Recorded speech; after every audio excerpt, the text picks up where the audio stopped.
Jenna here, and I'm here to talk about death metal Legends of the Dark Knight. It just came out and I thought it was so amazing. So it's 5 different stories done by a bunch of different writers and creators, but I really want to talk about 3 of them. 3 of them are the ones that I really want to talk about. One of them is, I want to say it was the 2nd story in the book. It was B-Rex and Batman Source Rex. Oh, I just love those words. Those are some of my favorite words coming out, like Batman Source Rex. That's great. So it kind of starts off with Arkham Asylum. It's a bunch of the people are like acting scared. It almost looks like an earthquake, and you just hear this like in the background. You think it's just Batman. He was like, in the beginning, I thought I could just do this and save the city. Little did I know, I could just be a T-Rex. And then out comes out this giant T-Rex that Batman had put his brain into. And now he's Batman Source Rex. And that was so great. That's a line I never thought I would say in my life. Like, Bat-Rex. That just... It fills my soul with happiness with some of the amazing things. It was actually written by Margaret Bennett and Jamal Eagle did the art. I'm super sorry. I'm really bad at names. Just yell at me if you want to. I'm sorry. The next one was so the last story that they did, it was called Baby Batman. And it's Batman set up this contingency plan, which he has tons of for all sorts of things. Well, one of them was that he has this machine in his Batcave where it's supposed to be a clone of him. And he's like, all right, cool, I'm back. And then he's like, wait a minute, something's wrong. And he's a baby. He's like a wee baby. And he's like, well, okay, well, I have all of my mental things. Let's just stand up. Oh, great. My head's too heavy to stand up. I can't stand up.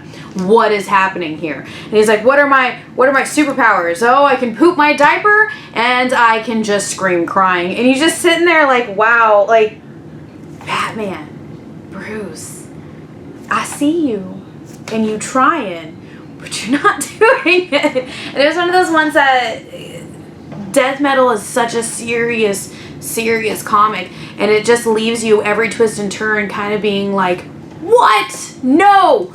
How? And so it was really cool to see that in one of the dark universes, Batman died and is now stuck as a baby in the Batcave, and all he can do is poop and cry because his head's too heavy to even try and walk. That one was done by Garth Ennis, and the artist was Joel Jones, which I thought was really cool because the baby looked like almost like a cherub, but at the same time it looked like a baby, and the art style was really cool in that one. It was still like the outside of it where the background was like dark and gritty like Batman was, but then you have this cute little baby with blue eyes just being like, meh. It was really cool contrast on the art style on it. And then the last one I'm going to talk to you guys about was actually the Robin King, which we have seen before in the comics where you think he's just a Robin on a chain for the Batman Who Laughs. But we actually found out in this comic is his origin story. It's a huge spoiler alert on this one for anybody who doesn't want to know. Now is the time to turn it off. Okay, well, it's up to us now. So this is a very different take on Bruce Wayne. So this is a Bruce Wayne that when he was a child, he liked to kill animals and torture them. And Alfred was just like, oh, it's a phrase he's going to grow out of.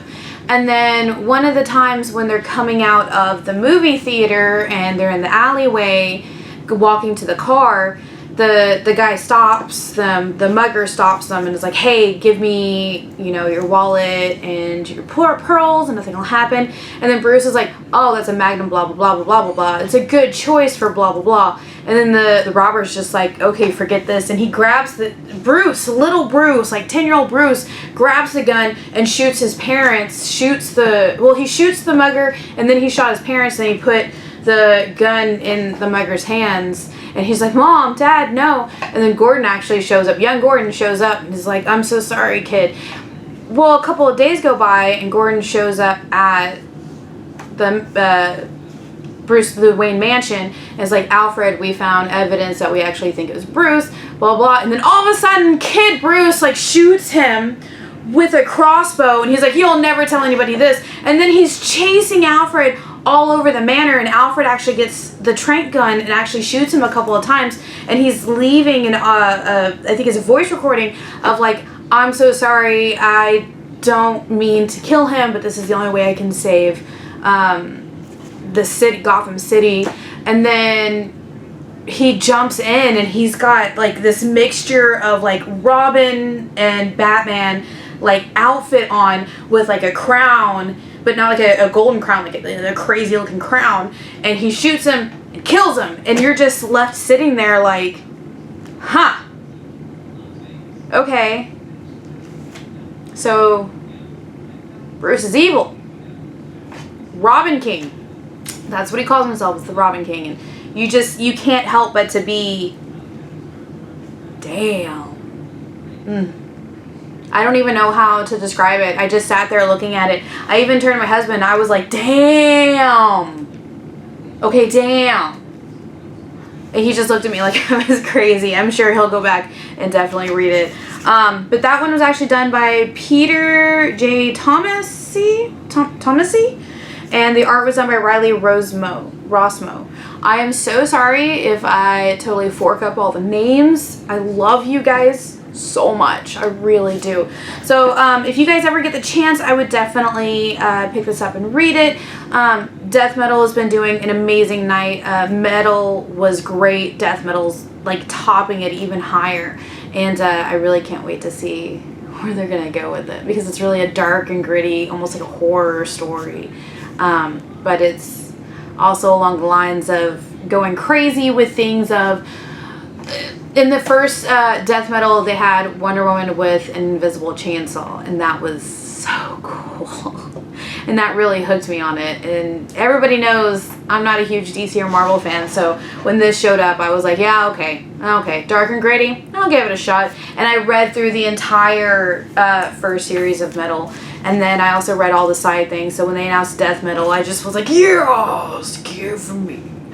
And this was one of the side ones, and it was really great, and I would recommend it for everybody.